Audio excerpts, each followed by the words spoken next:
Hello, beautiful people, and welcome to our humble abode, the Digital Underground.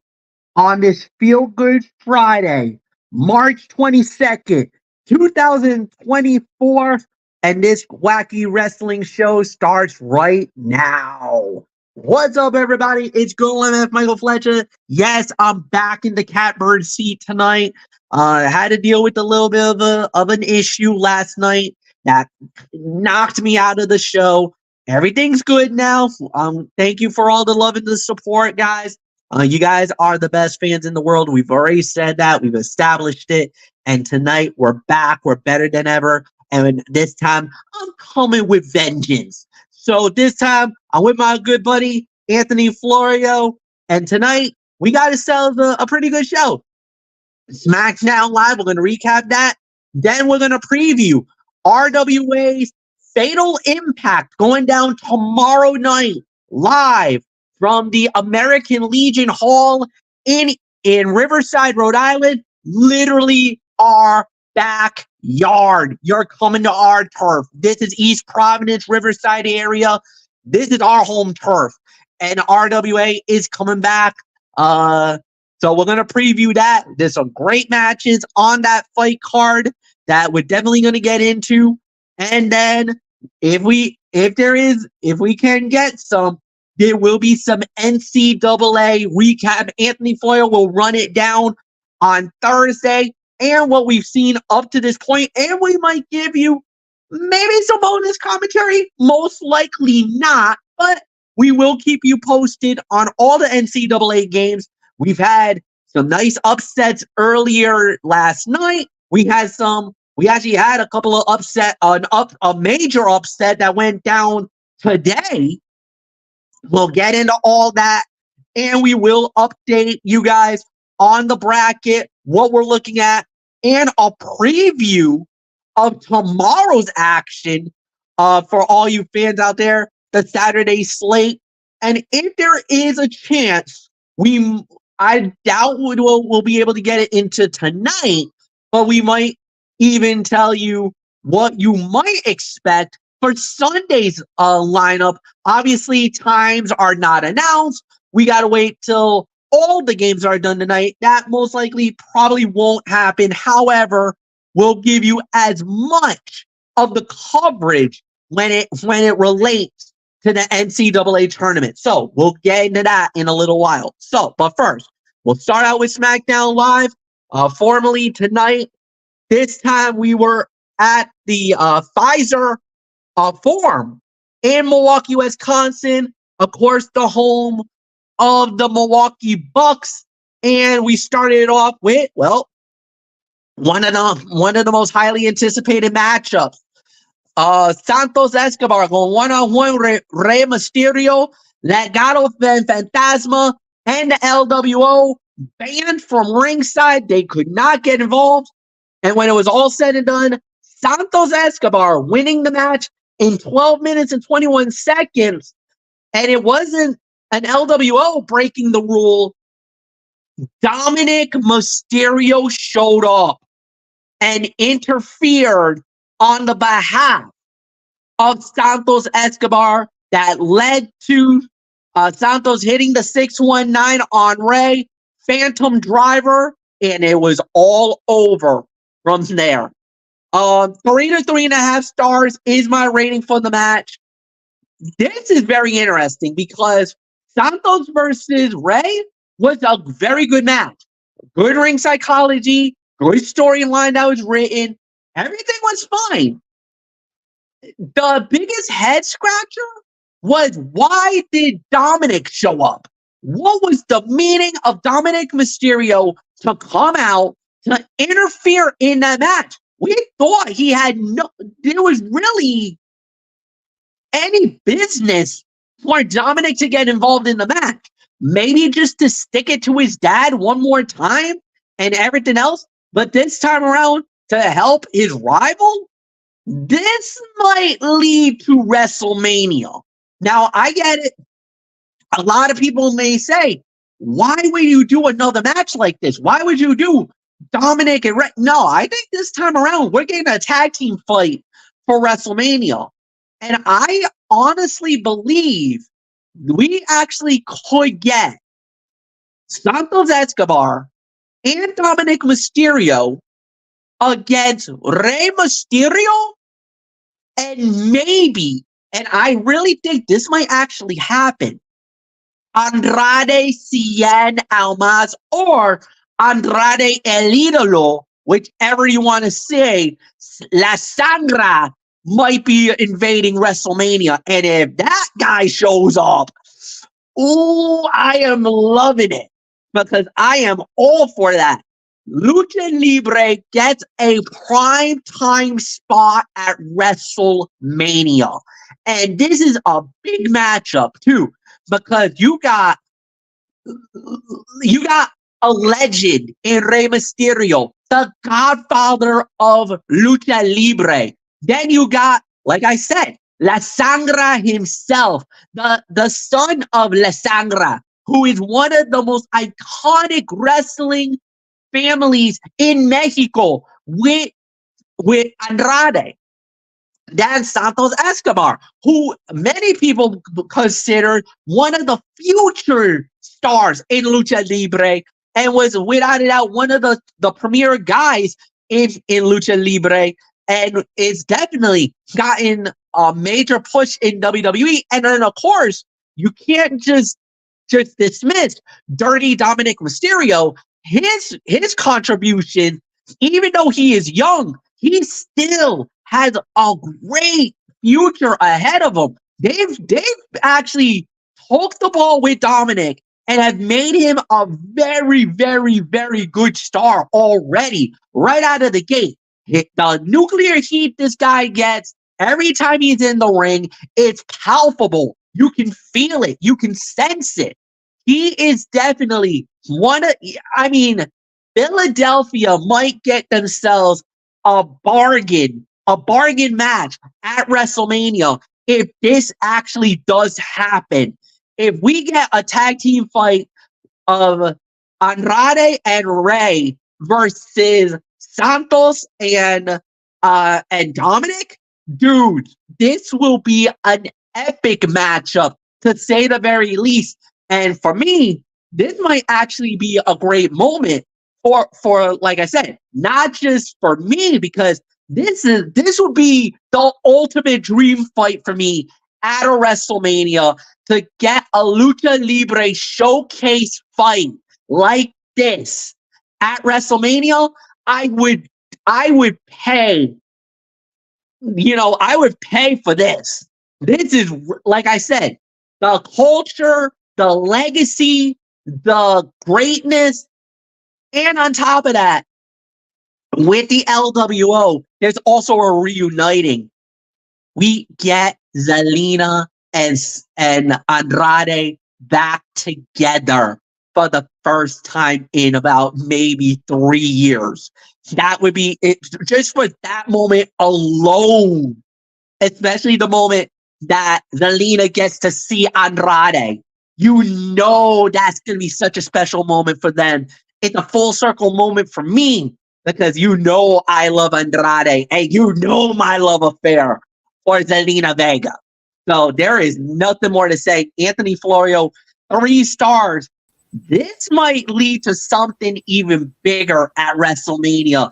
I know a lot of people are kind of wondering, why is Dominic out there? Why is he getting involved? Remember what was going on. Andrade, I'm going to say this. Remember, Dominic is trying to recruit Andrade to join Judgment Day. A move like this might turn something off and might trigger a fight between these two men. And now you saw Santos and Rey. There might be a tag team fight here coming at WrestleMania. And if it is, sign me up. Honestly, I was not expecting that possible direction, but nonetheless, wow, how in the world am I going to follow what MF just mentioned there? I mean, my goodness. I mean, well, any more the words of my guy Ben Stein? I got to do it. I shall do my best. So, All right, so let me get into my thoughts on this. As far as the match is concerned, overall it was a 3.5-star match, but I'm bumping it down to 3.25 because of the interference there. Rey Mysterio took control early, but you could see a little bit of ring rust he had yet to shake off after his recent return. The majority of what he did looked great, but a few small missteps made it clear he was still not quite back to 100%. Despite both men being lauded luchadors, this match still had the standard WWE pace. There were a lot of moments between moves that were designed to tell a story, but also ended up slowing down the tempo. Even at only half capacity, we all know Rey Mysterio can put on a more exciting match than this. So it's possible they were holding back because WWE has something bigger planned for them at WrestleMania. This was still a fun opener for tonight's SmackDown that picked up quite a bit in the second half, even if it did leave a little to be desired. Dominic Mysterio showed up to cost his father the match and hand the leader of Legado del Fantasma a win. The brief video package WWE played between entrances did a good job summarizing their feud in less than a minute. Rey Mysterio and Santos Escobar did a good job recovering after Mysterio lost his footing, and they had to fill time before he could climb back to the top rope for a Hurricanrana. Wade Barrett, pretending not to know if Dom was actually Rey because he was wearing a mask, should not have been as funny as it was. But to be honest with you, MF, I honestly thought the end game for WrestleMania was this match, Rey versus Santos 1-on-1. But now that you mentioned everything that you just mentioned, you know, with the recent interactions with Dominic and Andrade on Raw over the last several weeks, I mean, this is a very realistic possibility. But let's also not forget, you know, we have LWO, we have Legado del Fantasma. There's a turf war between these two. So we'll have to wait and see how this goes about. But for right now, I love that idea. That sounds like a great idea to me. I mean, Santos Escobar and Dominic Mysterio versus Andrade and Rey Mysterio with Zelina Vega in their corner. Ooh, boy. Ooh. A Lucha Libre style match on a WrestleMania. Papa H, man. I mean, I hope that's the vision that he has. I mean, you could sign me up for that too, because, you know, that's got show stealer potential right there. So, will it happen? Well, we'll have to wait and see how it all plays out, because after tonight, we only have 2 Raws and 2 SmackDowns left before we get to the Philadelphia. We're 2 Raws and 2 SmackDowns away from the 40th anniversary of the Showcase of the Immortals, the biggest event in the entire calendar year, in the entire world of professional wrestling. The excitement, the adrenaline is kicking in our souls, man. And boy, howdy, I mean, as we get closer and closer, that adrenaline just keeps on going, man. So, my goodness. But 3.25 for the match. One of the fights of the night for sure. You can make an argument for fight of the night if you wanted to, but nonetheless, MF. I mean, if that little scenario, that little theory you just had happens to come true, if it comes to fruition, look out, show stealer. Set me up for the next match. All right, and it was this was at least a tournament match. This was a spot for the WWE Tag Team Ladder match at WrestleMania, but this was one of those semi-final type group matches. It was the OC, Luke Gallows and Carl Anderson with Michin going up against Grayson Waller and Austin Theory. Austin Theory and Grayson Waller have advanced, and they will now be in the final. They will be awaiting the winners of another match that will be done later in the evening. So, Anthony, it is yours as Grayson Waller and Austin Theory wins in 7 minutes and 39 seconds to advance to next week. Yes, next week.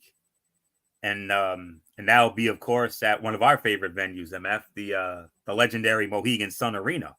Yes, Uncasville, Connecticut. That's where we're going to be for SmackDown next Friday. So before we get to the Yellow Delph, of course. But all right. So I'll tell you what. It's not often I do this, but MF, we all know you're a big soccer guy. Me not so much, but they always have this thing called man of the match. Yep. For me, Carl Anderson was the man of the match tonight. He shined the brightest out of the 4 competitors in the ring, but everyone did a decent job. Solid match here. Give this about 2.5 for the effort. I'm kind of not surprised about the outcome. I mean, because Anderson and Gallows already they have other plans.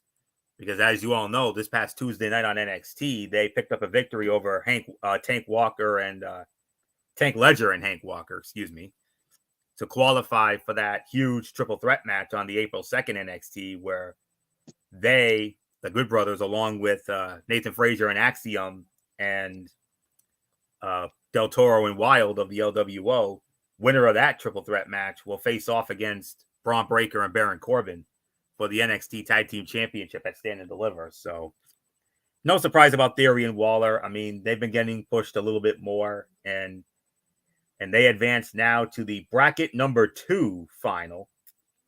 And by the way, though, both of those final matches will take place next Friday night at the Mohegan Sun. On one side of the coin, you have Tyler Bate and Pete Dunne. They're going to be squaring off against trying to remember who it was. Oh, yeah. Angel and Humberto of Legado del Fantasma. Winner of that match goes to the WrestleMania ladder match. Theory and Waller, 1 win away from joining that elite group. So we'll see what happens. But solid enough match. 2.5 for the effort. No surprise about the outcome. I had a feeling Theory and Waller were going to win. I mean, we got to balance it out. We gotta get another heel or so team in there, because before that, Judge Balor and Priest were the only heel team in this match. All 3 winners from Raw, all babyface tag teams, with Awesome Truth, DIY, and New Day. So we had to get at least one other heel team in there, and we got one with Theory and Waller. Do we add another one with possibly Theory and Waller going in? We'll have to wait and find out. So, but we got 2 spots. We got 2 spots left. So we'll have to wait and find out how it plays out. So, 2.5 for me. So MF, Theory and Waller, they advance, and they'll take on the winner of the other bracket 2 matchup later in the show. Yeah, very good. Yeah, no doubt about it. About 2.25, 2.5. I totally agree with that. I thought they did an all right job with it. So yeah, so I really got nothing more to say, and yeah. And well, let's just move right on along. Next up we had was a non-title match. Io Sky versus Naomi. It started out where basically we saw Naomi come out waiting for her opponent. We saw the other 3 members of Damage Control. We were like, what is going on? Why? Where's Io? Where's Io? She jumped Bailey from the back, from behind, in the locker room area, and beat her down. So after that, next thing that we noticed, she does come out. We have the match, and it was Io Sky winning the match at 9 minutes and 16 seconds. Obviously, interference, not a good match to say the very least. And it could have been a lot more better, but it was a solid fight. It could have been better. It was about maybe, I want to say about 2.5, close to 3, 9:16. Yes, the interference does knock it off a peg or 2. So that's why I'll probably go 2.5 to 2 3/4. Could have been a 3-star bout, but because of that, knock it off a peg a little.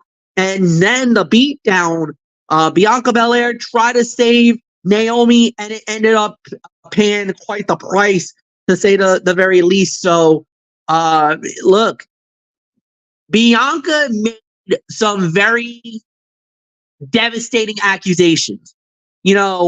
saying that, you deserved all the stuff that you're getting, that remember what you did, all the stuff that you've done for the last couple of years. And Bailey's kind of explaining, like, look, yeah, okay, I get it. I made a mistake. That happened to me. I did some very effed up things, but you can't hold that against me now because of what happened in the past. You just can't. And look, I get where Bianca's coming from, and she has every right to be upset. She has every right to be skeptical of Bailey, but I feel like, especially now, Bailey is, in a way, is proven herself that she, the strength in numbers. Now, you can say whatever you want to say about Bailey and everything else. The fans are behind her. Everybody wants for her to, but you got to feel like the strength in numbers. And right now, Damage Control has the numbers game. They do. There's no doubt about it. Bailey cannot beat Io Sky just straight up, because Asuka will get involved. Kyrie will get involved. Dakota will get involved. So she needs help. She needs anybody to neutralize these three women. And that's the thing, is that, okay, you can say whatever you want to say. You can feel confident in what happened. But at the end of the day, if you don't, I'm sorry, Bailey's not walking out of Philadelphia with that with the WWE Women's title. She won't, because of the fact that Damage Control will do whatever it takes to keep that belt in their possession. So if I'm Io, if I'm Bailey, it's like, look, I get it. Yes, I've made mistakes and things have happened. But Bianca, look, things have changed. I kind of feel like, I know this is going to be a very controversial thing to say, but Bianca's attitude is rubbing me the wrong way. She better stand down and maybe open her eyes, because her attitude and her stubbornness is a major, major, major problem for me. And right now, this little infighting is not going to help, because Bailey's trying to explain herself. Bianca's pushing a narrative. Why? Because Naomi decided that she wanted it to help, because she felt like it was unfair of what was going on. Naomi deserved, what happened is, it's all good. But for Bianca to throw this narrative, like, she should do this on her own. Look at all the stuff that she did. Like she said, like everybody's been saying, Naomi was not here when all this was going down. She was in Impact Wrestling. She was doing her own thing. And she's trying to help out somebody against, quite a squad. So what might happen is, and I hate to say this, but I think the infighting between Bianca and Bailey is going to put Naomi off, that she's going to back out. And now Bailey's literally on her own going to WrestleMania. Or maybe there's going to be a moment where they jump Bianca, they overwhelm her. Bailey probably shows up to help, just to say, hey, are we finally cool now? Do I now have your respect? That's the moment where Bianca either puts up or shuts up, in my opinion. So we'll have to wait and see, because right now, the way this is going, I don't know, guys. I just don't, because of the strength in numbers, I don't see Bayley walking out of Philly with the title. I don't. I honestly don't. So, Anthony Florio, it is yours. Again, the strength in numbers game of damage control becomes another factor. And now poor Naomi got caught in the middle. You saw the miss, that devastating miss, hit, devastation. It's all we can say about that. And this little infighting between Bianca and Bayley, I don't know, man. It's yours. Yeah. I'm still going to give it 3. I mean, this match, and I'll tell you why. This match had a steady pace and showed a lot of chemistry between two women who didn't have a lot of experience working together. As Naomi was gearing up to win, Damage Control ran down to provide a distraction so Io Sky could hit the over the moonsault for the win. As Naomi tried to fight off the rest of the stable, Bianca Belair came down to help. Unfortunately, it was too little too late, and Damage Control ended the segment standing tall. The Bulldog Naomi tried to hit, did not go as planned, but they still ended up making it work for the most part. Sky hit a Meteora in the corner that looked great. She did not slow down one bit on her way to the corner. And WWE used a weird camera angle for Naomi's superplex there. But other than that, solid 3 stars. And yes, MF, I know you're doubting if Bayley's going to walk out of Philadelphia as the new WWE Women's Champion. I don't know why, but I still have a feeling that I think she's going to find a way. I don't know how, but I just got this feeling that she might do it. I respectfully disagree with that, but then again, we got a couple of weeks to think about it. So we have until Thursday night, April the 4th. So because that's when we'll be doing the big show, and next week during our family of shows, we will be announcing our WrestleMania week content. Oh boy, it's gonna be loaded, boys. It's gonna be fun. It's gonna be good, in the immortal words of Booker T. So but anywho, solid 3, and next week Bianca Belair will be going 1-on-1 with Damage Control's Dakota Kai. So we'll see what happens at the Mohegan Sun when those two square off. But ought to be interesting. So as we continue on the road to WrestleMania when it comes to this particular bout. So despite the interview, I mean, it wasn't like it was physical interference. It was more it was just a momentary distraction. And that's all it really was. But the match I thought was solid, and I'm going to give it a solid 3 stars for the effort. So with that being said, MF, I believe we move on to the other bracket number 2 matchup for that 6-pack ladder match for WrestleMania, for the right to face Grayson Waller and Austin Theory next week. Yes, indeed. It was the Street Profits versus the AOP. Street Profits have advanced. They win it in 8 minutes and 37 seconds. Anthony, it is all yours. Yeah, 2.5, 2 3/4 of a star. AOP has been back with WWE for a bit, but has mostly been serving as backup for Karrion Kross. So it was nice to see them put back into the hunt for the tag titles as part of this stable versus stable storyline. Akam and Razar had a significant physical advantage over the Street Profits and used it to overpower Montez Ford and Angelo Dawkins whenever they could. Montez Ford ended up pulling off an upset with a quick inside cradle, small package, whatever you want to call it, to score the win. One-sided fights are rarely entertaining, but this one ended up being solid.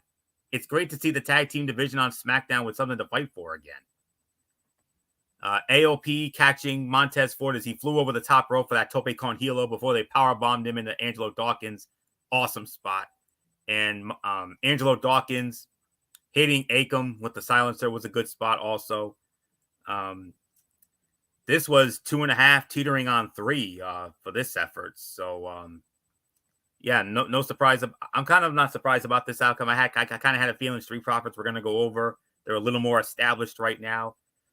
And plus, I mean, the idea of seeing the Street Profits in that ladder match at WrestleMania, oh Lord. You thought those WrestleMania showcase matches were fun last year, especially on the men's side? That ladder match is going to be even more insane than that one was. I'm already calling it. So there you have it. Next week, we will see Tyler Bate and Pete Dunne go up against Angel and Umberto in one Smackdown qualifier match. The other will feature Grayson Waller and Austin Theory squaring off against the Street Profits. Those two winners will round out the 16 field for that six-pack ladder match for the undisputed WWE Tag Team Championship at WrestleMania 40. So right now, if I'm going to be honest with you, I mean, I know that we kind of need at least one other heel team in there, but if I'm going to be honest with you right now, my money right now is on Bate and Dunn and the Street Profits to go over. But I wouldn't at all be surprised if any of the heel teams go over, based on what these teams could do with a ladder. So if you want to give us the most entertaining, chaotic ladder match, you add the Street Profits and Bate and Dunn to that mix, along with who we already have. Oh Lord, oh Lord, that's all I'm gonna say. Or in your old immortal words, MF, Lordy. So not much more to say here. 2.5 to 3 for me. So MF, you heard the setup for next week. So you'll get your two teams into that ladder match for WrestleMania next week. And I can't wait. It's going to be very interesting to watch and very interesting to see. So, yeah, it's going to be very, we'll see how this plays out, but I can't wait. So, it's going to be quite a matchup heading into WrestleMania. You get there, we'll see. You win, you're in. If you lose, you're out. And we'll see how that plays out. All right. Main event was the segment. It was one-on-one. Roman Reigns versus Cody Rhodes. And for the most part, it came off without a hit. Both guys spoke their piece. Both guys cut very good promos. It's not anything we've heard new. Anything that went crazy. Nothing that would have said, oh, wow, this was all-time great. No, it was solid. It was good. It had its purpose. It did everything that it needed to do, and that was to put investment for us about down the line. And at the end of the day, I don't think there was anything bad. They traded barbs. They said some things that was very devastating. But at the end of the day, I thought they did a really good job. Then, after that, Roman Reigns exits the ring, snaps his fingers, and you saw Solo Sikoa and you saw Jimmy Uso. And you're like, wait a minute. That's not good. They did not, they're about to break the decree that they were supposed to make. But then Cody Rhodes kind of looked, and who was there? Corner of the eye? You had Jey Uso, or main event Jey Uso, Yeet, and the world heavyweight champion, Seth freaking Rollins. Whoa! So all of a sudden, it seems like both teams or both guys, they were like, okay, you were gonna bring your two, I brought mine two. What are you gonna do now? At the end, we saw 6-man in the arena, and no punches, no nothing. At the end of the show, from what I've been told, nothing happened. Roman and the Bloodline does a full retreat, and they basically, like, you know what? The numbers are not in our favor. Let's just We're out of here. We don't tonight. It's not tonight. Tonight we're not doing this. So basically, the baby face stand tall in the middle of the ring, but at the end of the day, it was exactly what it needed it to be. So well done, solid close to the show. Anthony Florio, it is yours.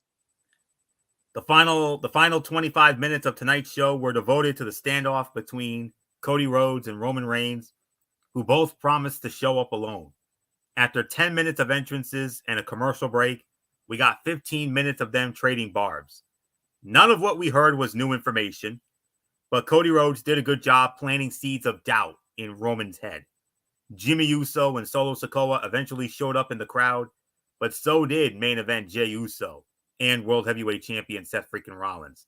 The show ended with all 6 men staring each other down. So that's really all. That's really my 2 cents on it. And biggest tag team main event in history. The Rock and Roman against Cody and Seth on night 1, and then Roman Cody 2 on night 2 of WrestleMania. And I mean, don't get me wrong, I'm looking forward to everything that's on the WrestleMania card, but for me, Roman and Cody 2, that is the match that I am going to have the most vested interest in, with the tag match right behind it. But Roman Cody 2, that's my match. Everyone knows that's my match. So and I'm hopeful that they right the wrong from last year. I'm hoping for it. I still believe in it. We'll have to wait and see how it goes, but like I said, we got a couple weeks more to think about it. But anyways,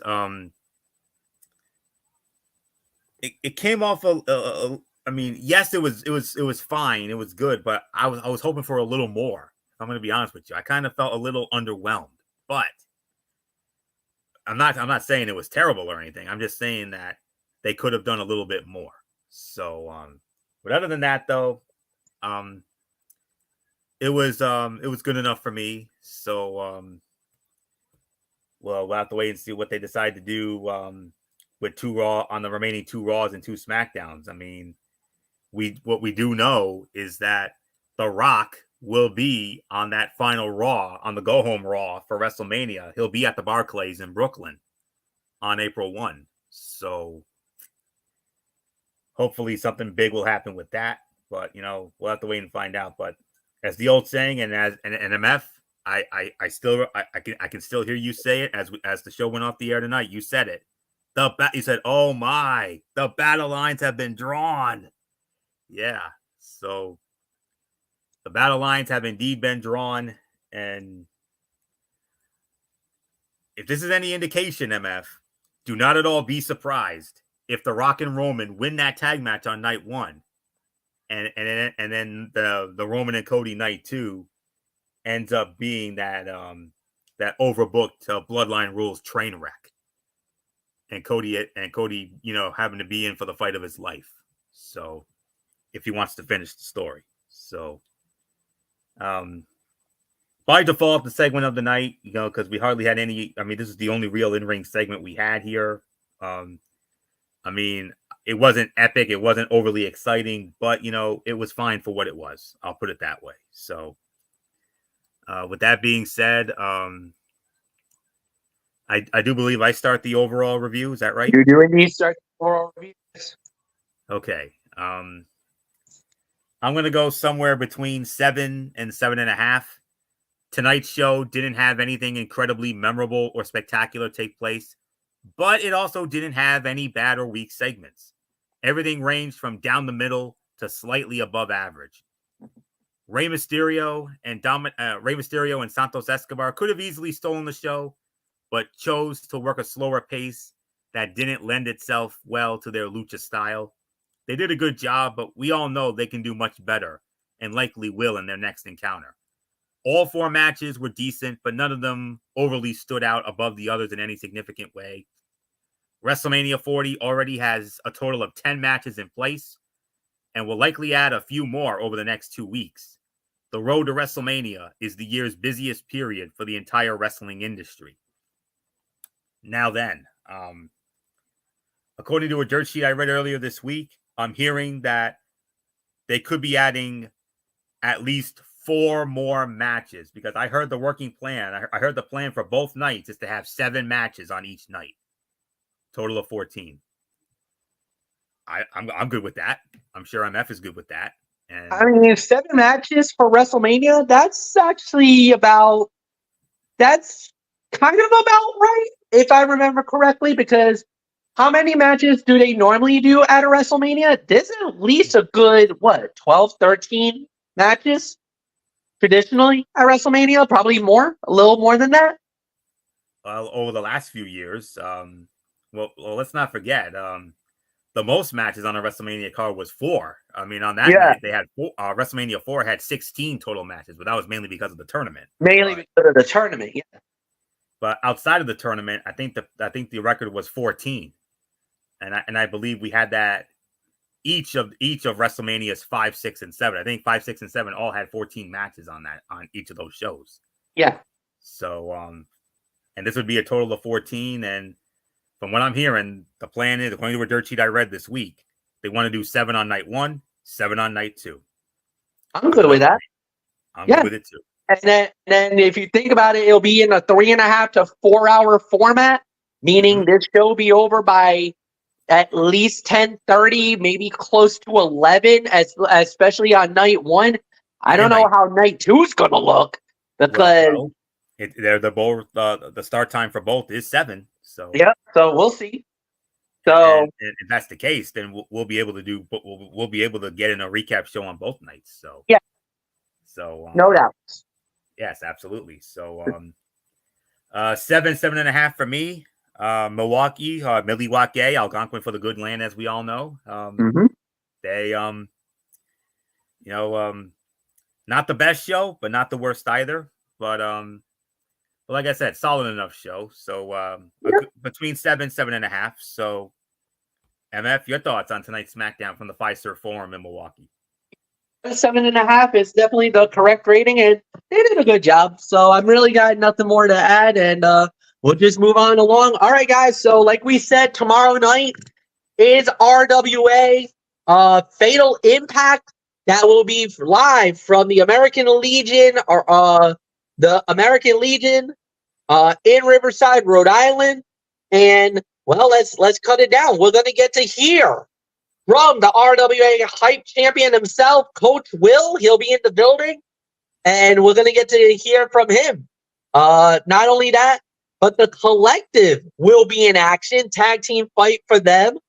We got to see them at Renegade Rumble. And then one of the new guys from RWA is going to officially make his in-ring debut, Cletus. Yeah, Cletus. Definitely got quite a stir between myself and the boys about him. And I think Anthony made a declaration saying that he kind of liked this guy. He's my kind of fella. He is. He was a big hit. You remember, he was a big hit at Renegade Rumble. He was. Yeah, he had his own rooting section and everything. Yeah. Not only that, but he'll be in action. But like we said, making his in-ring debut officially with RWA. Then right after that, we also will hear from Danny Anton. He will cut a promo, and we'll wait and see how that plays out. Then you want fights? We got a fight for you guys. Grudge match. Going one-on-one. Johnny Pierce versus AJP. This has gotten personal. Johnny Pierce exploded onto the scene, laying out Big T Phoenix. AJP got pissed off, said, I want a piece of him. And then during the Renegade Rumble, that got Michael Bullock all upset and got fired up. Johnny Pierce came back, illegally eliminated AJP from the Renegade Rumble, and basically it's on now. Now it's personal. Now it's bad blood, and They call this a grudge fight. I hope the American Legion is ready because this fight might not this fight might not stay in the ring very too long. This could end up going everywhere. This is a fight that could go anywhere in the building.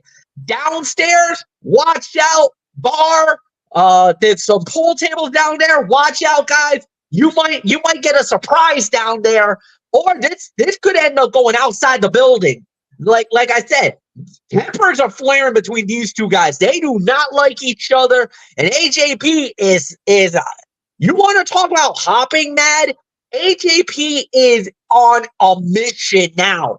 Johnny Pierce started something that he might not be able to finish, and AJP has had enough of Johnny Pierce's game. So look out, guys. This could get ugly real fast.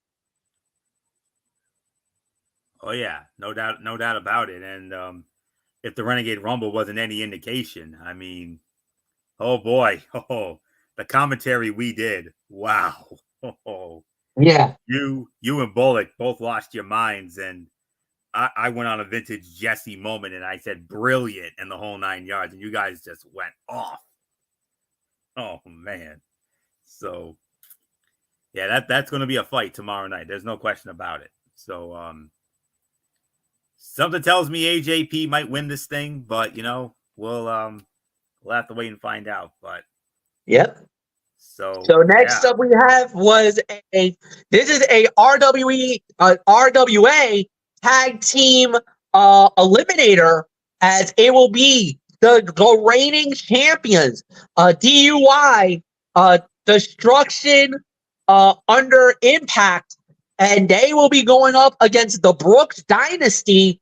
And the thing is that if the Brooks Dynasty wins this match, they will receive a future RWA tag team title fight down the line. Now, normally, something like this, you probably would go a little bit towards the challengers. Normally, this would be a situation where this would lead to a championship committee moment. Normally. But I feel like right now, with the way that Anthony Stone and Callan Thomas have been working, and they feel more united instead of the Brooks Dynasty, I gotta go with DUI to win this one. I don't know why, but I feel like DUI is definitely more in line where the Brooks Dynasty, they feel like you notice they kind of were a little bit like they're too egocentric. They want to be better. It's like the brother wants to outdo his older brother. It's like, it's one of those where neither one, if both of them are on the same page, they're deadly. But I just don't feel like they want to be on the same page. It's basically a thing of, can you top this? I'm doing this. I'm the better brother. I'm the reason why the Brooks, I'm the better brother. If they played that game, DUI's winning. No doubts in my mind. So, Anthony, just give me a quick thought on that match. Well, when it comes to the Johnny Pierce and AJP match, I got AJP winning that match. And as far as this one goes, I got to go with DUI to win as well. So, with that, let's move on. Next up, we have for the RWA Ocean State Championship, it's John Steele going one-on-one with the reigning, defending RWA Ocean State champion, Denzel Jordan. Look, Denzel's one of my boys. I got to know him a little bit. John Steele is relatively new. Don't know much about him, so I'm not gonna come out here and make a big thing about it, because he has a golden opportunity. This is a great opportunity for him to get a shot at the title. Is a great moment for him. But honestly, I just feel like Denzel Jordan's going to win and successfully defend the title. What he has been doing since being the hype champion, or should I say the Ocean State champion, I apologize. Since being the Ocean State champion, I just feel like this is his moment. So for me, Denzel Jordan successfully defends the title. Another one for the young guns. Agreed. And, all right. I just heard agreed. Yep. All right. Yeah. Like I said, I don't know about the other guy either, but I do know Denzel. I think Denzel will retain. All right.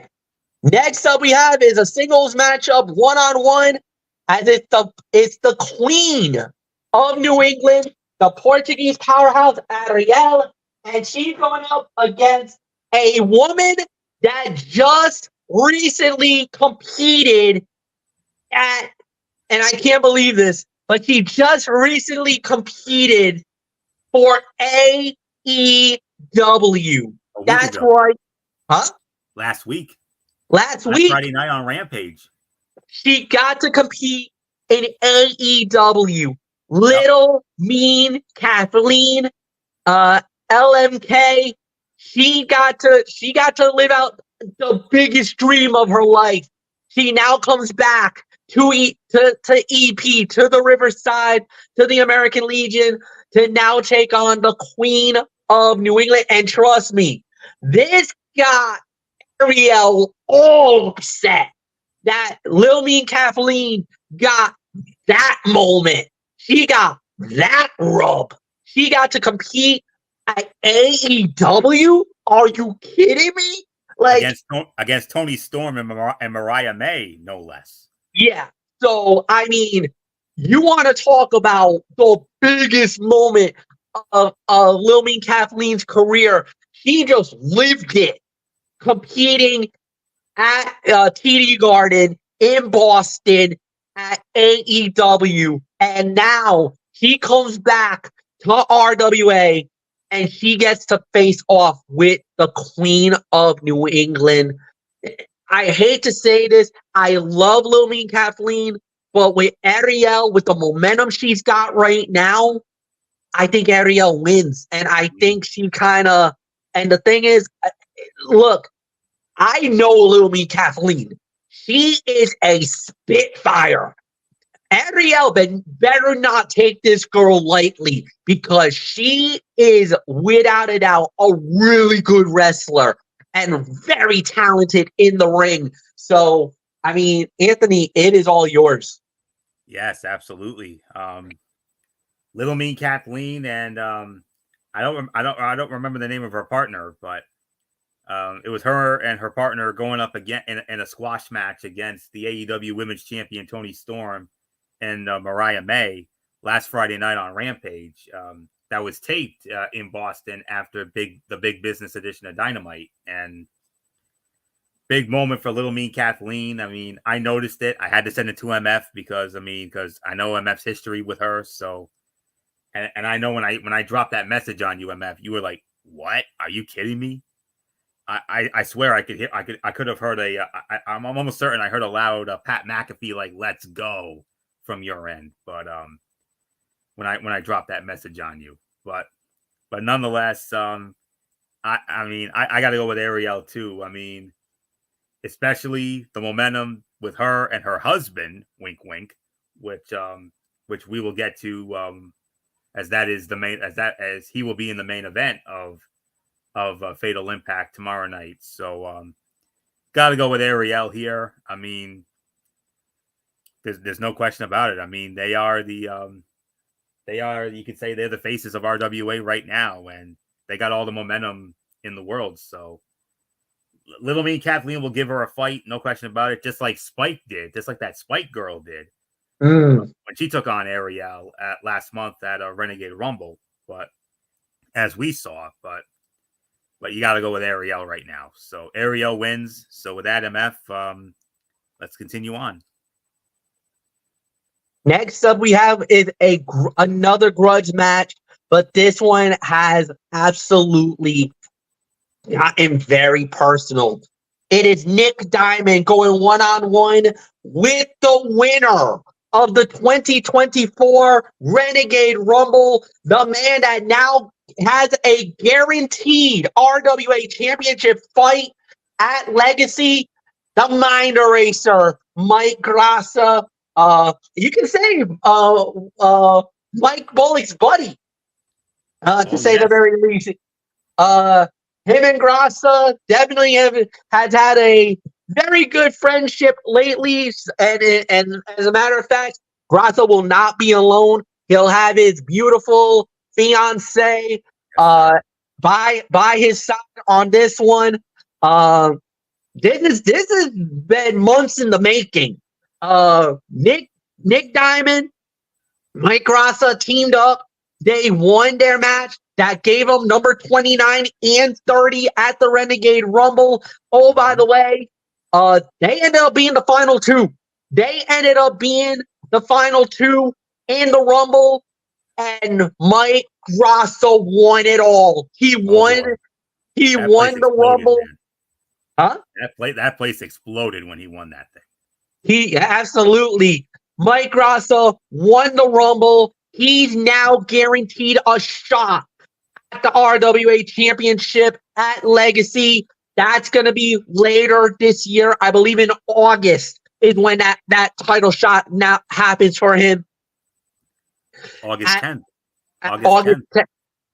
But Nick Diamond is now basically, he could put himself in a position where he could say, hey, if I beat the Renegade Rumble winner, how the hell do I not get the shot at the title?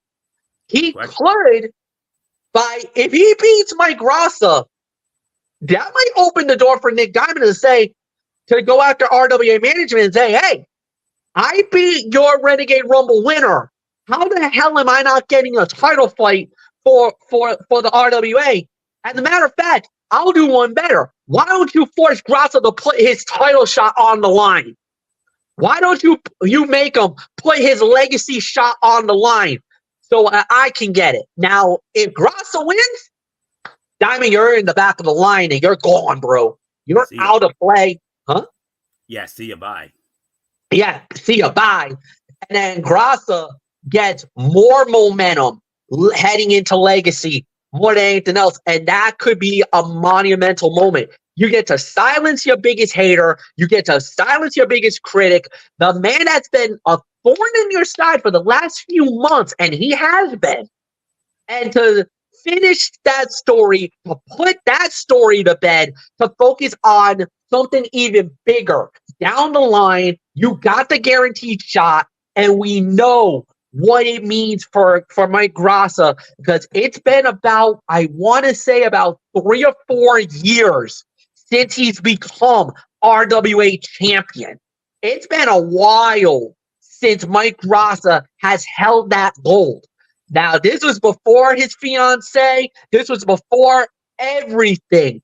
Not bad for a kid, not bad for the guy who used to make his living on the 3rd floor at Butler Hospital in Providence, Rhode Island, being in that loony bin, and to come out of that, get everything that he has gotten, and sure enough, become one of the top stars in RWA today, winning the Rumble, getting the shot, and like we said, having a wonderful person, with his fiance by his side.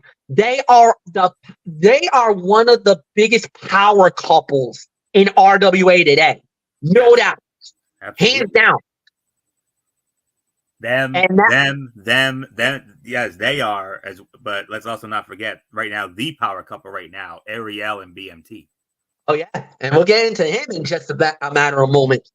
So without a doubt, that's going to be an incredible matchup. And we'll see how that's going to go down. For me, I think Grassa wins.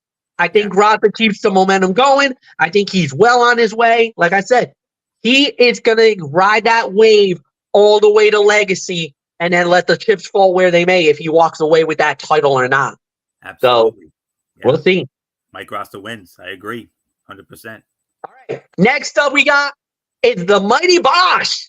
He's going one-on-one with the masshole, Mike McCarthy. And, okay, now, if anybody knows, and I've been following RWA, I've seen Mike McCarthy. I know about the mass hole. And I'm going to say this. He is a dangerous individual. This is one of those where the Mighty Bosch, I know you love the kids. I know you are the superhero. Let me tell you, brother, be on the lookout because the mass hole is not afraid to cut corners on you on this one. Obviously, you got Sid, your trusty sidekick. She will be there by your side, and that's going to be a great neutralizer for the mass hole because he will try everything in the book to steal this victory from you. I got to go with Mighty Bosch, man. I feel like Bosch is due. He's been busting his tail, looking amazing. And let me tell you, man, if there's one person who is massively over in RWA land, Bosch is it. He's one of those guys. He's well loved by the kids. I mean, you see the interaction between Bosch and especially Sid with the little youngsters, man.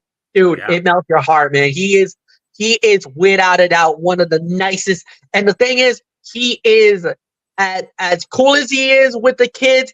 He's a stand-up individual, one of the nicest dudes that I've Anthony, we've gotten to interact with Bosch a few times.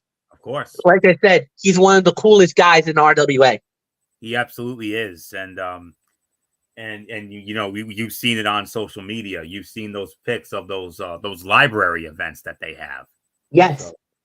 So, and I know he's a very big part of that. So, but yes, I will go with Mighty Bosch as well. I mean, MF, I know you know McCarthy a lot more than I do. I mean, I never heard of the guy before because you've been to so many RWA shows in the last 8 years or so. I mean, I've only been to like 5 or 6 of them so far. So, but yeah, I will most definitely go with Mighty Bosch here. We have interacted with him during some past RWA events over the last year or so. Absolutely. So I'll go with Bosch to win. I think he's definitely due for a win here. So with that, MF, where do we stand on the card now? So we got 2 matches to cover left. First one we got is Nick Marchand going one-on-one with the right stuff, Stephen Lust. This is actually a first-time matchup. I could not believe when I read this. This is first time. They've never faced off against each other in RWA. Nick Marchand and Stephen Lust, both former RWA champions, and they're about to battle it out for the first time ever in their career. I mean, this absolutely threw me for a loop. I did not know this. So I have no idea who's going to win this. But like I said, very tough to call. Yeah, this is toughest to call of them all. Huh? Toughest match to call on the entire card. Yes. Totally agree. Stephen Lutz could easily win this. Nick Marchand could easily steal this. So, I mean, this could go a number of ways. I don't know. But at the end, this is going to be a heck of a fight. I know that much. So, get ready, guys. You're going to have yourself quite a attraction match. And it leads us to the main event of the evening. The RWA World Title on the line. The Sean Leader, representing the losers, will get a shot at the new RWA Heavyweight Champion of the World, BMT, Braden Michael Thomas. What a matchup this is going to be. Now, this stems back from Renegade Rumble. BMT had the Jeremy Bell. Unbeknownst to myself, unbeknownst to Florio, unbeknownst to Michael Bolick. We knew somebody had it. We didn't know who. Well, after Tom Billington realized his dream, became a 4-time RWA heavyweight champion, he gets laid out by a steel chair. Ariel was the reason why that Billington got laid out, and it opened the door for BMT to come out and cash in. He did.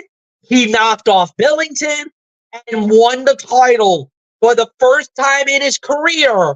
Brandon Michael Thomas became the RWA heavyweight champion of the world. But what a moment. Yes. I mean, another unbelievable moment. I mean, we had some moments that went MF and Bullock's way. We had moments that went my way, and there were two of them.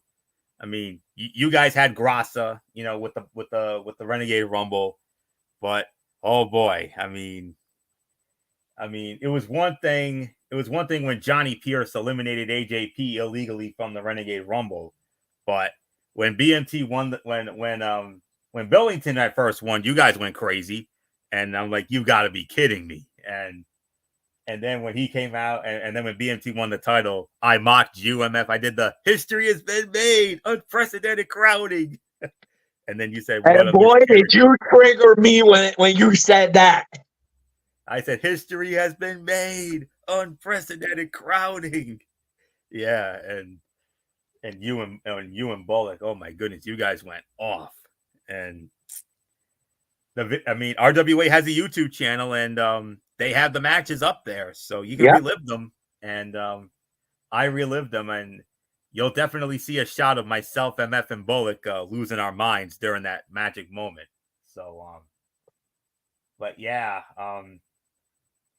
BMT. I mean, he just won the title, so I got to say BMT will retain. I'm sure Lita will get some hope spots in there, but I think BMT is going to ultimately win it, and don't be surprised if Ariel's the reason why. She's the reason he won the title in the first place.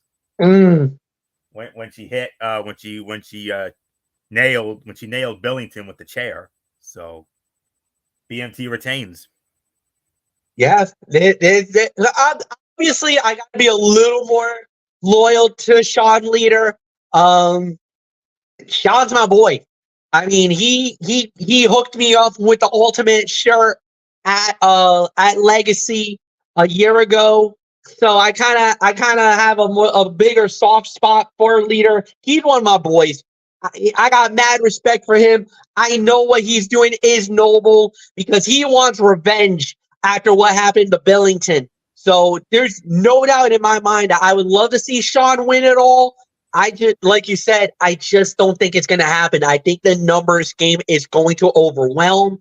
I think BMT is going to walk away with this belt. Yeah, I think he's going to successfully defend the title. Definitely. So that's it. That's our preview of RWA Fatal Impact. It does go down tomorrow night from the American Legion. Riverside Post 10. That's at 8:30 Willett Avenue in Riverside, Rhode Island. The show starts at 7 p.m. Tickets, you guys can get tickets right now at rwaforever.com. There's still some seats available, or you can actually pay at the arena. They do have tickets available at the arena at the door, but you got to be fast. This one could sell out. We could get the SRO signs for this show. So with that said, it's now time to shift gears a little bit, and it's now time for us to go into the NCAA Men's College Basketball Tournament. And with that said, it's now TXN Sports World. Let's toss over to the host of TXN Sports World, Anthony Florio. Florio, is yours. All right. Thank you very much indeed, MF. And yes, sir.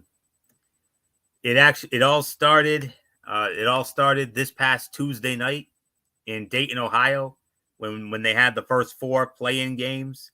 And well, this is how it all went down. I'm a little all over the place here. All right. All right. I found it. Okay. I was just waiting to find it here in my notes here. All right. Tuesday night, we had a battle of 16 seeds, Wagner versus Howard for the right to face North Carolina. Wagner won that game by a score of 71-68. And then in the other game on Tuesday night, battle of number 10 seeds, Colorado State against Virginia. Colorado State put a whooping on Virginia, 67-42. And then on Wednesday night, another battle of 16 seeds, Grambling State versus Montana State. Grambling State wins it 88-81 in overtime. And then in the other play-in, another battle of 10 seeds, Colorado versus Boise State. Colorado wins the game 60-53. Action from yesterday, it all started. MF, you should know you had it. In the West Regional, number 9 seed, Michigan State versus number 8, Mississippi State. Michigan State winning the game 69-51. The first upset of the tournament, which we all had. I actually had this one. I called this one. Number 11 seed Duquesne defeating number 6 seed BYU 71-67. First round of the East Regional. Midwest Regional first round matchup. Number 3 seed Creighton, no trouble with number 14 seed Akron 77-60. And then number 2 seed Arizona took care of their business against the number 15 seed Long Beach State 85-65 in a West Regional. The other game, the second game MF had was the number 1 seed in the West region, the North Carolina Tar Heels against the number 16 seed Wagner. Carolina rolled 90-62. And in an East Regional matchup, number 3 seed Illinois, they had a little bit of some trouble against number 14 seed Morehead State, but Illinois eventually flexed their muscle and got the win 85-69. In another upset that we predicted, that I definitely had a say in, number 11 seed Oregon defeating number 6 seed South Carolina in a Midwest Regional matchup. Oregon with the upset 87-73. West Region first round matchup, number 7 seed Dayton. They defeated number 10 seed Nevada 63-60. Midwest Regional first round, number 7 seed Texas versus number 10 seed Colorado State. And Texas picked up the win 56-44. The first major upset of the tournament. South Regional, number 14 seed Oakland with the biggest win in their school's history, defeating the number 3 seed and one of the greatest teams of all time. They beat the Kentucky Wildcats 80-76. Oh my, the upset indeed, as coined by the late great Dick Enberg and of course good old MF Michael Fletcher. Then MF, you actually had that Texas game, that's right. And then number 2 seed Iowa State, they defeated number 15 seed South Dakota State 82-65. East Regional first round matchup. Midwest Regional first round. A very sexy pick was the number 12 seed McNeese. Nobody told Gonzaga that. Gonzaga's like, oh, sexy pick, huh? Well, guess what? We were the original sexy pick, going all the way back to 25 years ago in 1999. Gonzaga, they showed up 86-65, dominated McNeese. And then in MF's final game of the night, the number 2 seed Tennessee in the Midwest region, number 2 seed Tennessee, number 15 seed St. Peter's. You may remember 2 years ago, St. Peter's went on a magical run. Yeah, not this time. Tennessee, what happened 2 years ago was a fluke, and they proved it. Beat them down 83-49. The ACC tournament champion, North Carolina State Wolfpack, picked up right where they left off in the ACC tournament. You may remember they won 5 games in 5 days to win that conference tournament, including beating the 2 powerhouses that have dominated that conference, Duke and North Carolina. NC State did it again. They knocked off number 6 seed Texas Tech in the South Regional 80-67. Number 7 seed Washington State, they defeated number 10 seed Drake 66-61 in an East Regional matchup. Final game of the night. What a game this was. Number 4 seed Kansas against number 13 seed Samford. There actually was some doubt about Kansas because they lost a couple of their star players, but somehow, some way, Kansas found a way to get it done. They knocked off Samford 93-89. They advanced, and I'll mention the games on Saturday. And MF, the times have been announced for the Saturday games at least. So, all right. So let's go into the action that went down today. My first game, the first game that I had on my docket, East Regional matchup, number nine seed Northwestern versus number 8 seed Florida Atlantic. Northwestern wins it 77-65 in overtime. No return trip to the Final Four for Florida Atlantic after their magical Final Four run of a year ago. West Regional action, number 3 seed Baylor versus number 14 seed Colgate. Well, Baylor knocked the toothpaste out of Colgate in this one. 92-67 made Colgate look like toothpaste. Number 5 seed San Diego State in the East Regional. Number 5 seed San Diego State. Number 12 seed UAB. We almost had the 12-5 here, but not quite. San Diego State holds off UAB 69-65. South Regional first round, number 2 seed Marquette versus number 15 seed Western Kentucky. Western Kentucky actually took it to Marquette early, but then second half Marquette woke up and they dominated, and Marquette got the win 87-69. West Regional action, 6 seed Clemson versus number 11 seed New Mexico. Clemson, wire to wire, 77-56 win over New Mexico.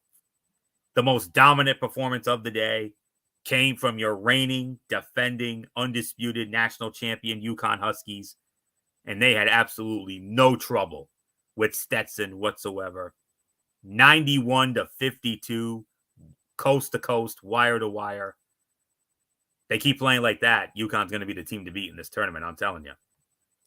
The first big upset of the day, East Regional, the number 13 seed Yale defeats number 4 seed Auburn 78-76. What a win for Yale. They move on. The game of the day, no question about it.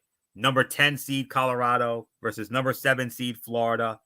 Colorado wins 102-100. How about that? A rare instance where both teams score 100 points. That's unheard of in the NCAA tournament nowadays.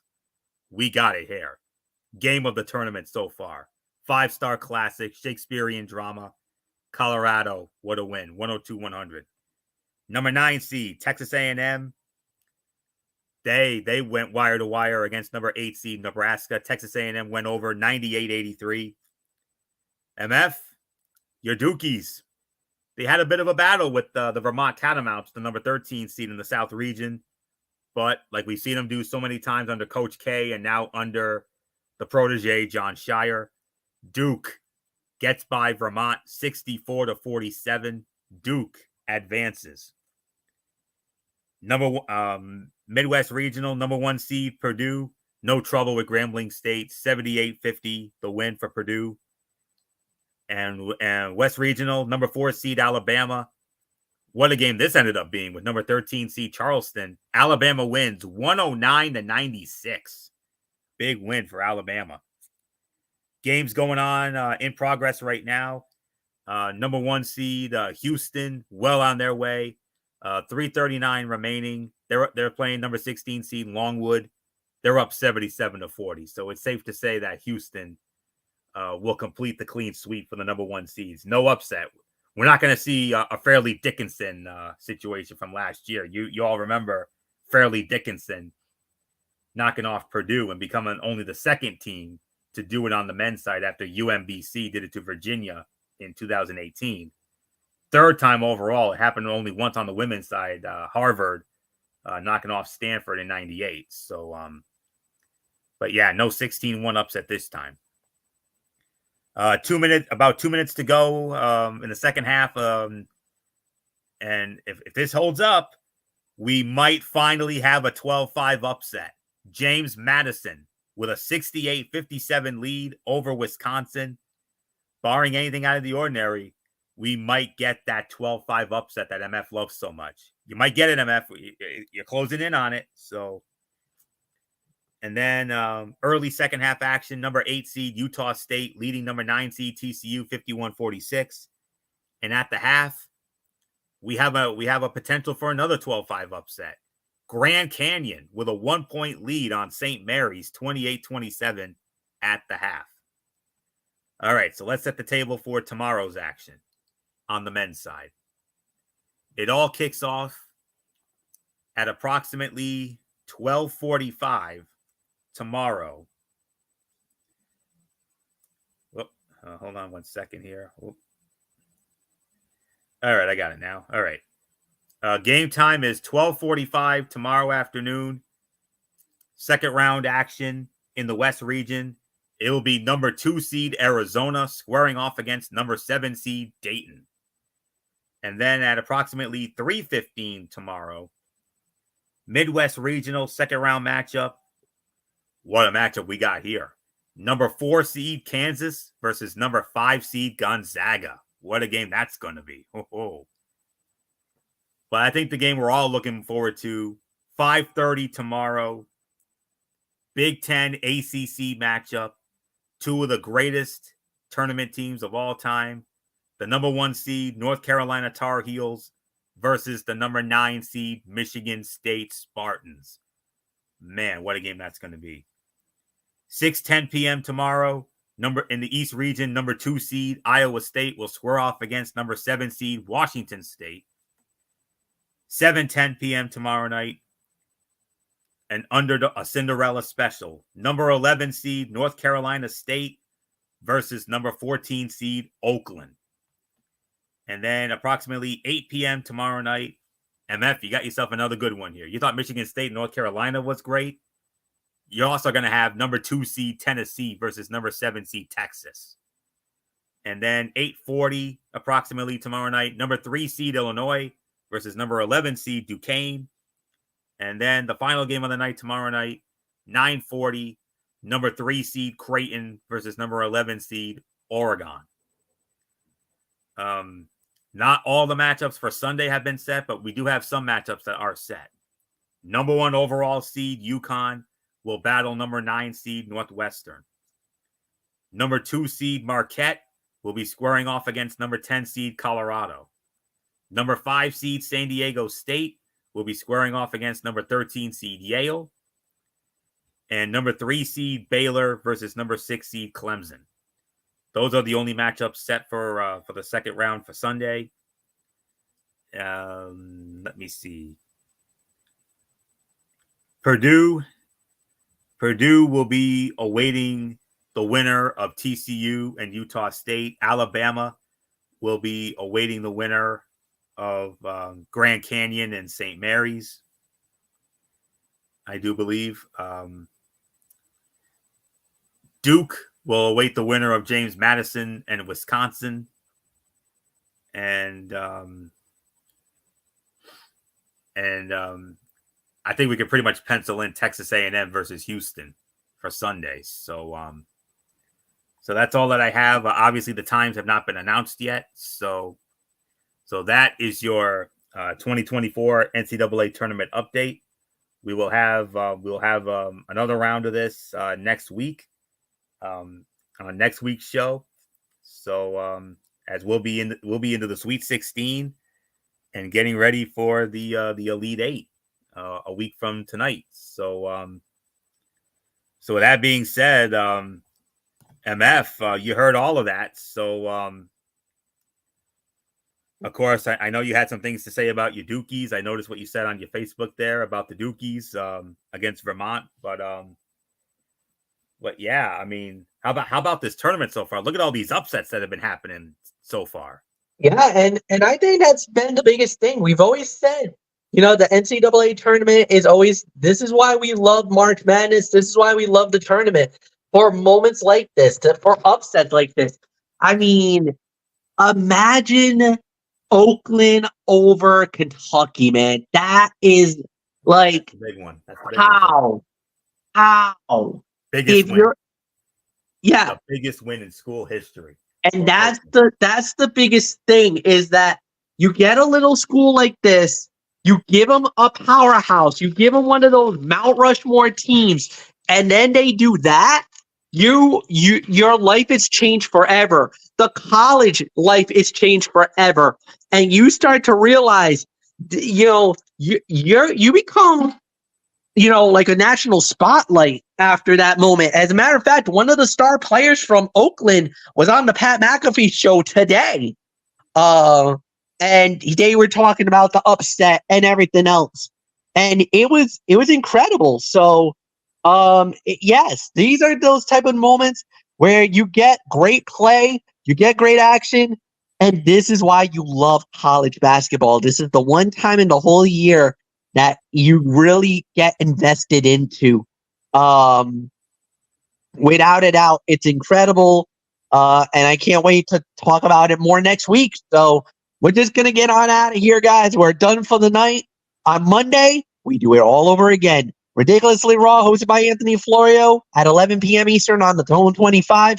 We will recap Monday Night Raw. Anthony will have his Tony's take, as always. Wednesday Night Madness. We'll have AEW and NXT recaps as well. And then 1 week from tonight, we do it all over again with another edition of the Cerebral Smack Talk. We talk about Smackdown Live as we're continuing the road to WrestleMania, and we will do this again. We will recap. We will recap the NCAA as we'll finish off the remaining. We'll go through the second round. The second round action lead us into the Sweet 16, and we might even get a chance to at least preview, depending on the times and how the game goes. We might actually be able to preview the Elite Eight at that time. At least half of the Elite Eight. We probably won't get all of it, and then after that, we'll see where we go from there. We might even have to preview the Final Four. Maybe we might even preview the Final Four the Wednesday after, leading into, well, actually, no, it's going to be too loaded. Maybe we might do it on Ridiculously Raw. Well, we might do it that Monday on WrestleMania week. We might even preview the Final Four, because by then we can't do it Wednesday because we'll preview Mania and then all that stuff. And then Friday, unless we can do it Thursday, but we'll wait and see. So, if we have to do it Thursday, we can. Yeah. So we'll see how it goes. And yeah, right. So thank you, Anthony Florio. Thank you guys as always. And until then, we'll see you guys on Monday. So with that said, be a friend, tell a friend, say something nice. You could actually change their life, ladies and gentlemen. And until then, for Anthony Florio, I'm Michael Fletcher saying so long, everybody. Goodbye.